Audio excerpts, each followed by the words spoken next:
E agora vamos então à nossa proposta de debate, não é? Ora, a partir de junho, a venda de salgados, produtos de charcutaria, bolos, refrigerantes e sanduíches com molho está proibida. Isto dito assim desta maneira realmente parece um bocadinho esquisito, mas está proibida. Está proibida então de acontecer em todas as unidades de saúde públicas. Ora, houve logo quem aplaudisse a ideia, não é? Outras consideram-na puro fundamentalismo. Exatamente. Agora imaginemos que esta medida se alargava às escolas. Como reagiriam os portugueses? Foi isso que fomos saber para a rua. Acha que também devia alargar esta medida às escolas? Acho, claro que sim, claro. Se não é saudável, não é saudável a nenhum lado. Claro que sim, obviamente. E cria um bom hábito nos miúdos. Na minha altura, podíamos comer tudo. Mas nós brincávamos muito na rua, sabe? Corríamos muito, os miúdos agora não correm. Eu acho que isso também tem um bocadinho de influência, que os miúdos estão muito sedentarizados e não se mexem tanto. Claro que também não sou de acordo que eles bebam Coca-Cola em demasia, nem bolos em demasia, mas um bolo e uma Coca-Cola de vez em quando acho que não faz mal a ninguém. Eu acho que passa basicamente pela educação que têm e para que são habituados. Eu acho que não vai ser a escola que vai ensinar, mas acho que ajuda. Eu tenho uma menina pequenina e se calhar ajudas a direcionar para uma alimentação mais saudável. Na minha terra, no Brasil, isso já foi adotado em alguns estados. Foi retirado tudo que era prejudicial à saúde da criança. Para não facilitar o acesso às crianças e para não apelar também ao consumo. E acho que se as coisas forem consumidas com algum cuidado, não é? Desde que os miúdos não estejam sempre a comer essas porcarias, entre aspas, acho que não há problema nenhum. Não precisa de ser 8 nem 80. Se calhar os chocolates que têm menos calorias ou... Mas incentiva os miúdos a procurarem mais porcarias. Talvez, sim. Quer dizer, se não existisse depois um café ao lado onde os miúdos pudessem sair da escola e lá comer os doces e os salgados. A 5 a 10 metros. O que eu tenho ideia do mais pequeno, tem 8 anos, é que já me vem a falar do que é saudável, do que não é saudável. Eu acho que ele tem lá na escola algumas aulinhas de nutrição, que eu acho fantástico. Bem, boas ideias que as pessoas na rua também têm. Ora, para discutirmos todas estas implicações do alargamento desta proibição nos estabelecimentos escolares, contamos com a Alexandra Bento, que ela é bastonária da Ordem dos Nutricionistas. Um aplauso para ela. Muito obrigado. Manuel Pereira, presidente da Associação Nacional de Dirigentes Escolares. Um aplauso, muito obrigado. Atenção com essa cadeira, que quem senta nessa cadeira começa já a tossir.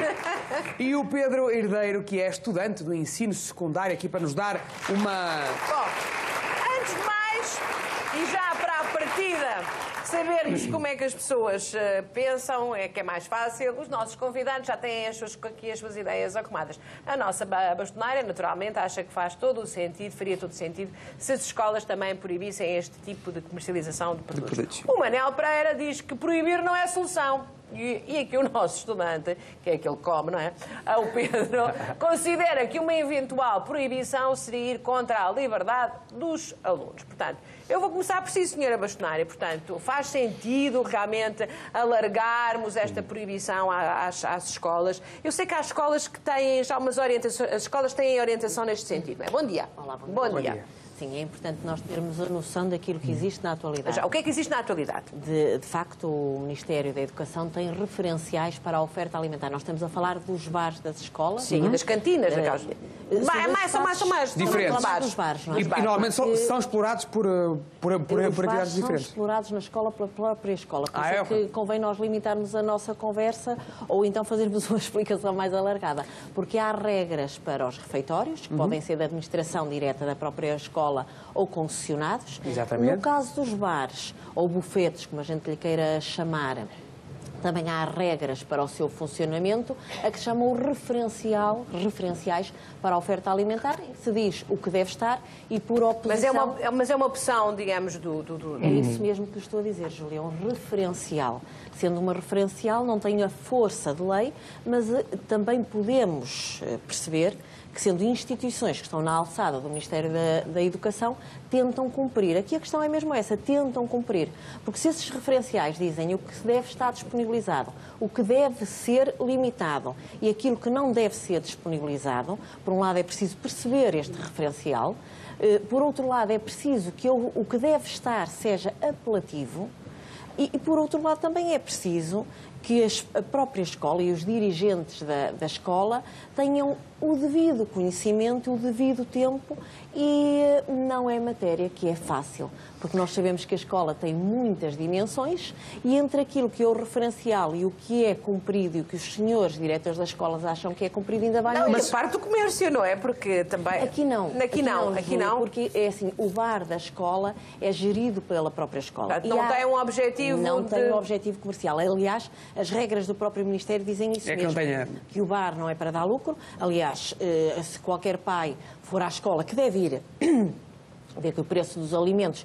Está abaixo do é praticamente o preço da aquisição. Mas agora, feita a explicação, diga. Portanto, para além disso, o lucro que vier do próprio bar tem que ser aplicado numa causa relacionada com a alimentação.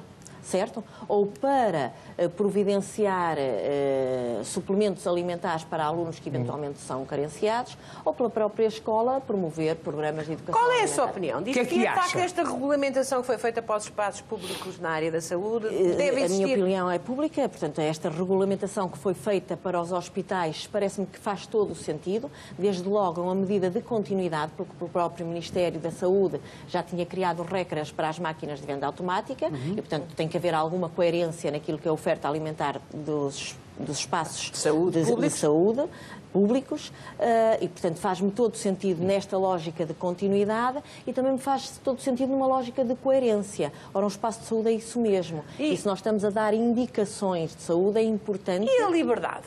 A questão da liberdade que tem vindo muito ao de cima, eu penso que não é colocada, porque, Júlia, ninguém está a proibir ninguém de levar para o hospital ou para o centro de saúde o que quiser levar, de o comer no hospital ou no centro de saúde, inclusivamente naquele espaço, ou de ir a um café à volta. Portanto, ninguém vai verificar a marmita de ninguém, ninguém vai verificar aquilo que é colocado na boca, quer dos profissionais de saúde, quer dos utentes do Serviço Nacional de Saúde. Mas vamos para as escolas. Vamos para as escolas e para o Manel. O que é que acha? Acha que sim, que Acha que proibir?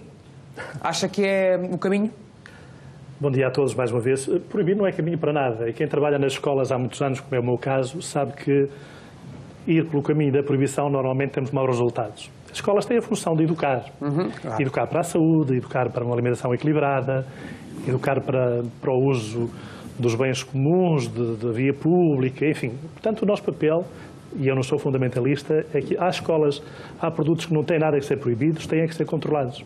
E se tirarmos à escola a oportunidade delas próprias poderem controlar o uso de alguns produtos na alimentação que não são aconselháveis, também estamos a tirar às escolas um instrumento fantástico de educação. Exatamente. Portanto, as escolas têm orientações claras, como dizia a Sra. Bastonária, são claras e nós assumimos-las não como orientações, mas como obrigações, no sentido de promover alguns alimentos junto aos jovens, tentar limitar outros e de alguma forma proibir outros.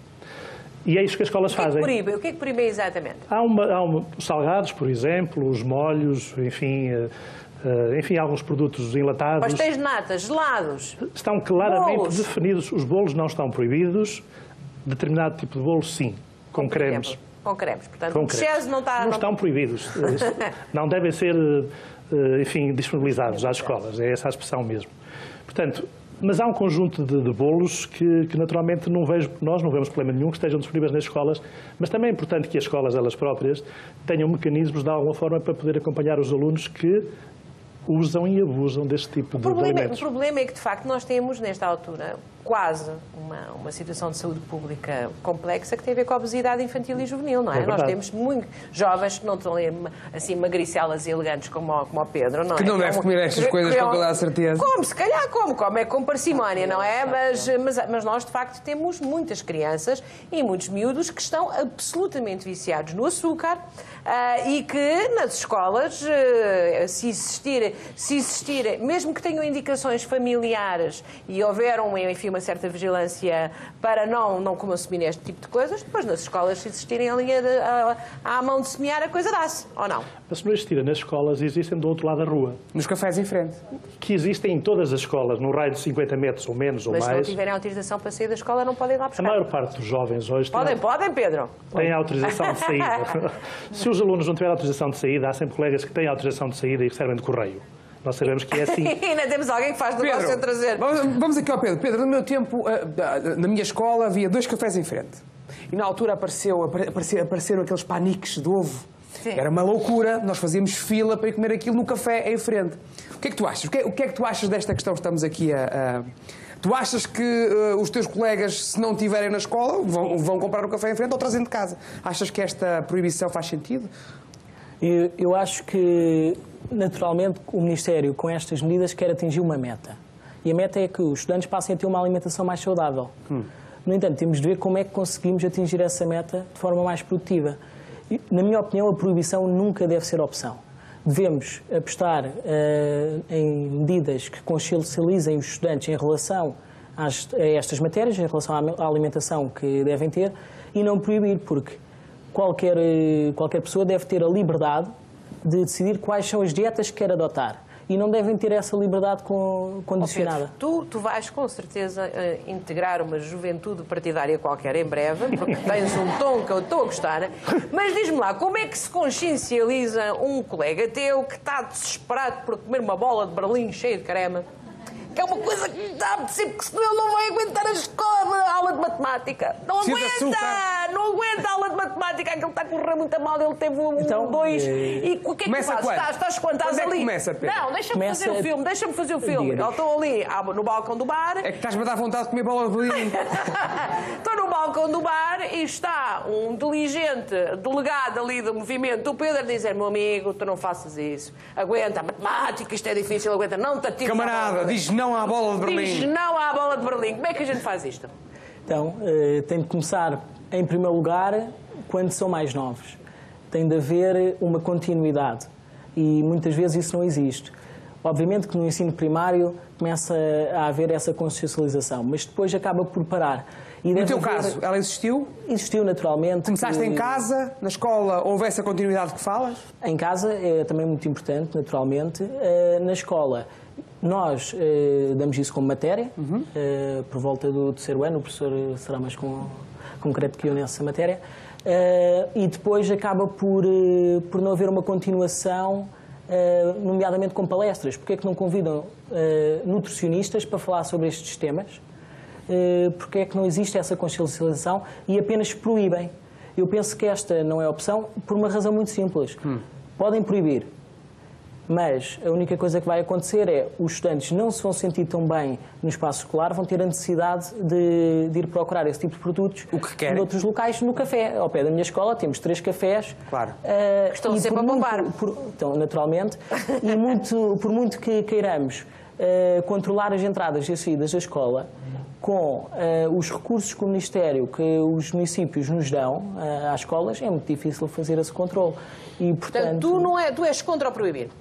Não sou a favor do consciencializar, e em relação à proibição tem de haver aqui uma moderação. Mas tu, honestamente, estás aqui a falar também com a mãe de 3 filhos e, portanto, e com alguém que conhece muita gente nova. Tu achas mesmo que se forem lá uma vez por mês uns nutricionistas aqui assim da ordem aqui da nossa bastonária, gente simpática, sentar-se ali para já, vocês devem ter a ser arregimentados para o auditório, quase aliciados com depois 2 dias de folga de uma disciplina qualquer. A não ser que a nutricionista que vá seja muita gira. Normalmente são. Normalmente são. Os nutricionistas são muitas giras, como sempre pela senhora bastonária.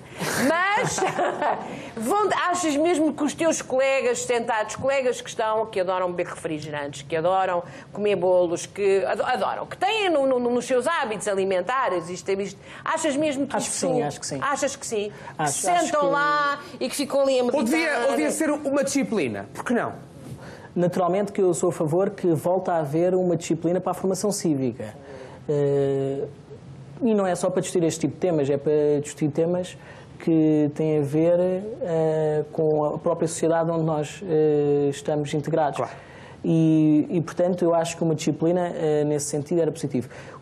As palestras também, porque por vezes os professores, as direções das escolas, o próprio Ministério consideram que as palestras por vezes não são bem recebidas pelos jovens. Eu acho exatamente o contrário. Os jovens gostam de palestras? Uma palestra bem organizada, que vá de encontro a temas que são estruturantes para a vida de um jovem, naturalmente começo a ter são bem medo, recebidas. Eu começo a ter medo. Mas é verdade, é verdade. A sério? E Vocês gostam de ouvir alguém a debitar sobre alguma coisa? Sim, naturalmente. É sério?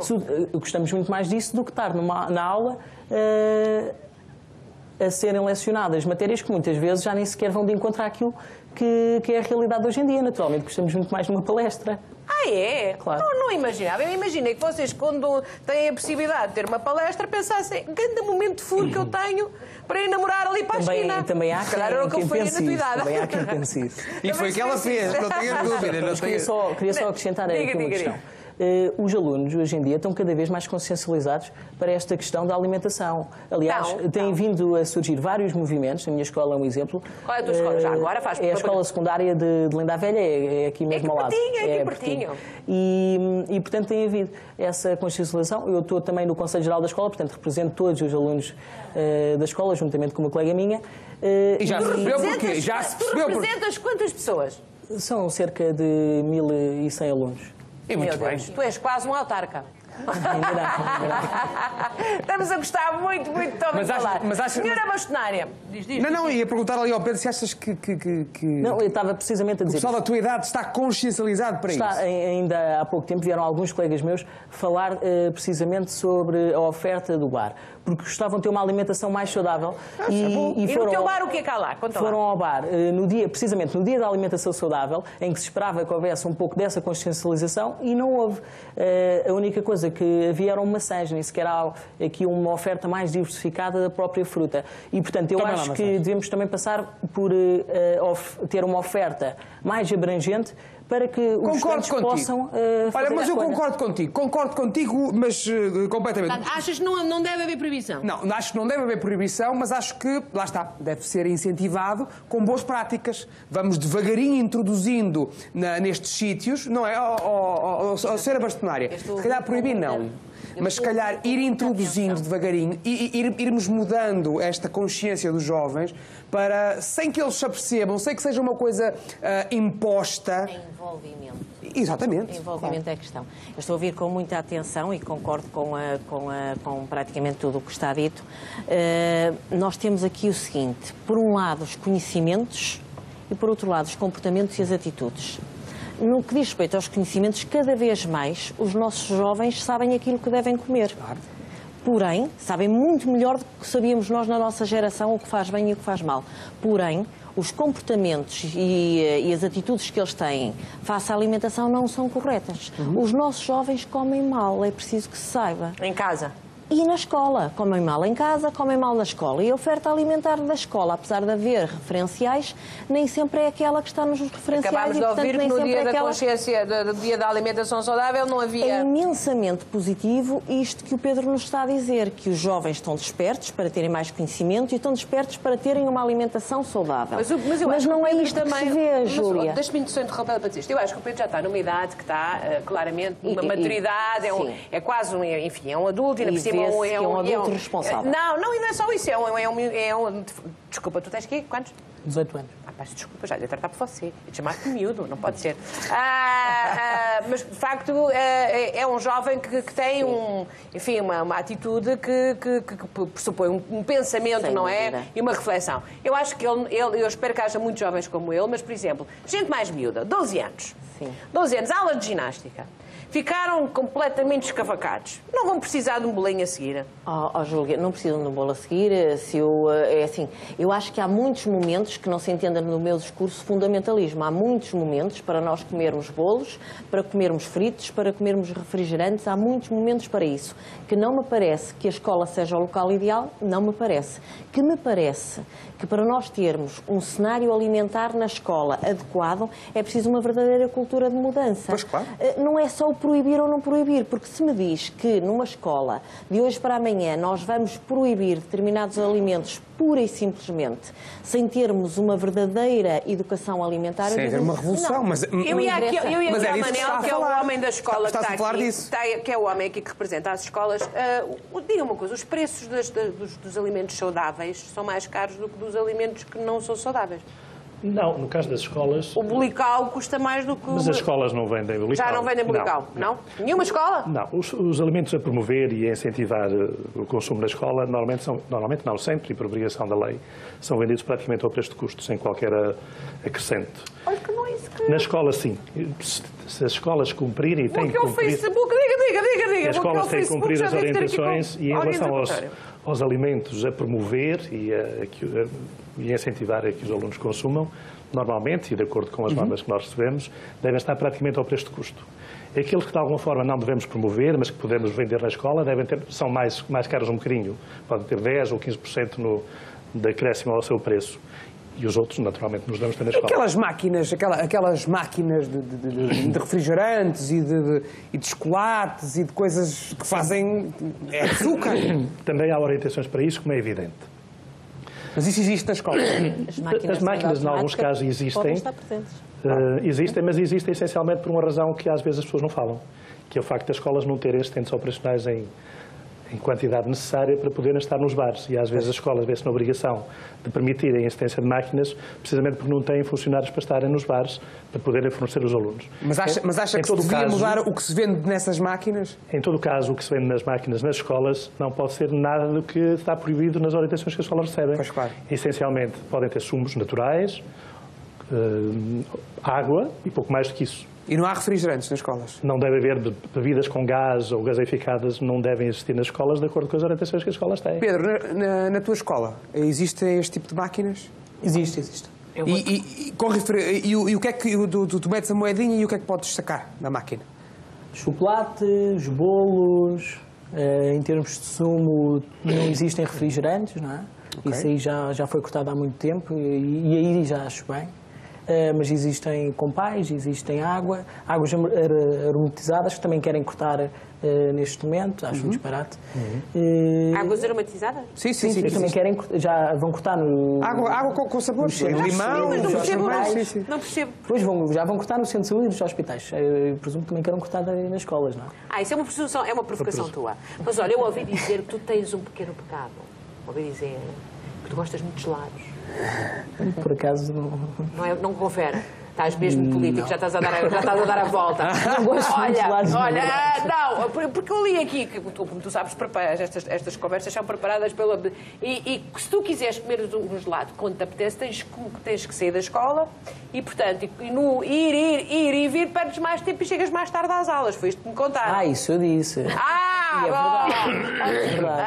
É verdade. Para além de aumentar a insegurança, porque é muito difícil controlar as entradas e as saídas da escola, para além disto, as pessoas naturalmente vão chegar mais atrasadas, porque se têm de deslocar ao café ao lado. Claro. E portanto, tu achas que isso também não... Portanto, até esse lado desse desconforto não é essa... portanto, não, a proibição, até por esse lado, pode agravar esses comportamentos, não é? Sim, agrava, sem dúvida. Portanto, temos aqui então... Tens comentários?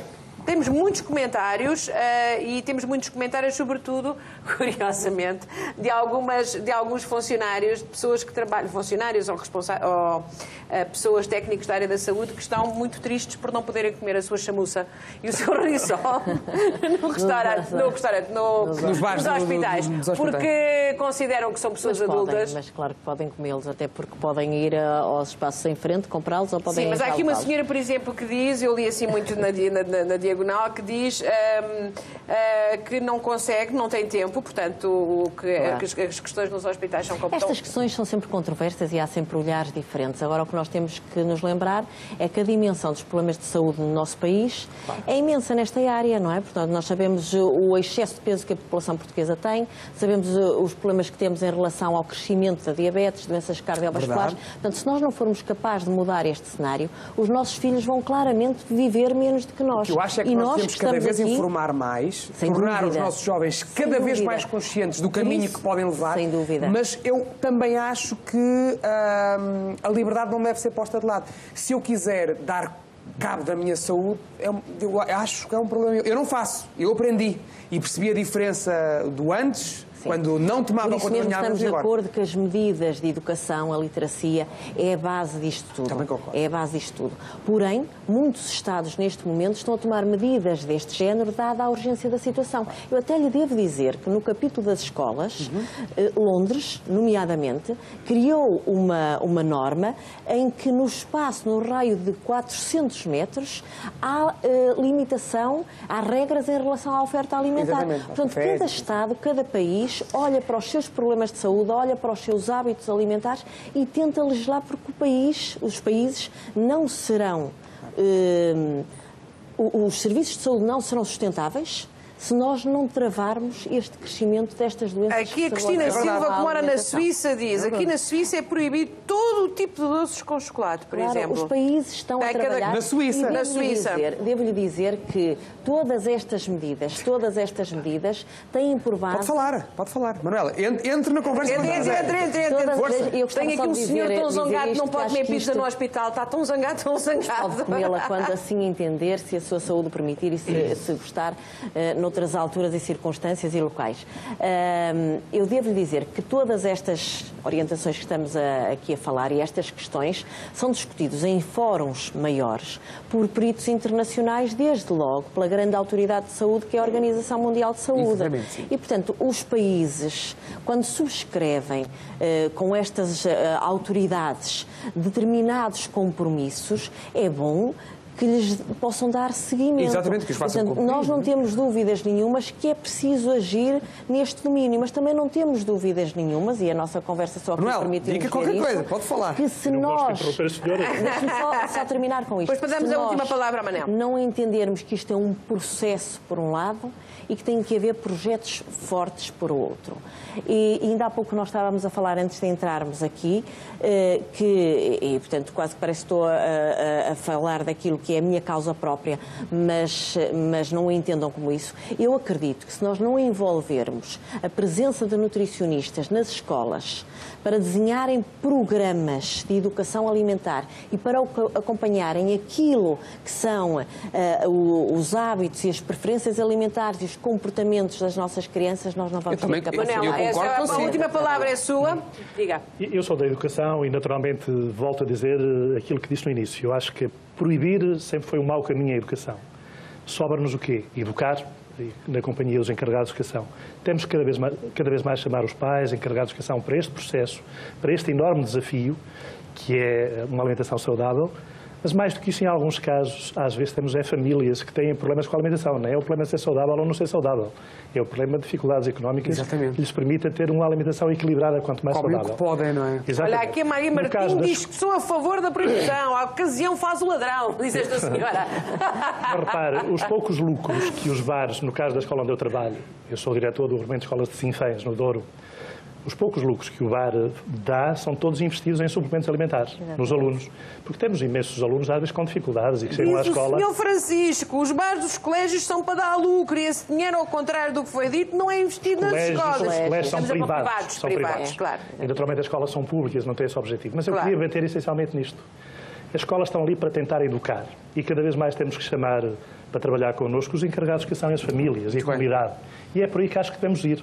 Proibir não é caminho, proibir os alunos de comer um bolo de vez em quando não é caminho nem é solução. Eu até podia usar a minha experiência pessoal, que não vou chamar para aqui. Eu tinha 10 anos, estava numa escola onde havia umas bolas de Berlim fantásticas e eu não tinha dinheiro para as comprar. Ia para a escola para as aulas com enorme vontade da bola de Berlim, mas também não tinha dinheiro para a comprar. Às vezes o desafio é maior do que este. Comer de vez em quando uma bola de Berlim ou um chocolate, que nas escolas podem ser vendidos se pesarem menos de 50 gramas, de vez em quando comer uma coisa dessas não tem problema nenhum. É preciso educar e saber que nem sempre, nem nunca. Exatamente. E, portanto, a educação é mesmo isto. É um enorme desafio para nós, para as escolas, para o Ministério, para os encarregados de educação e para a comunidade em geral. Muito e aí bem. todos somos chamados pais e não pais. Muito obrigado, Sr. Bastonária. Estamos muito. Vou-me despedir ali do nosso jovem Pedro, que eu acho que um dia destes o homem, o miúdo é deputado, não é? Ou coisa que o valha. Vai na volta, estamos em presença de um primeiro-ministro, ou coisa que o valha. Olha, com esta conversa eu já fiquei mal fechada. A Júlia vai dar ali um bocadinho. Vou andando. Um aplauso para os nossos convidados.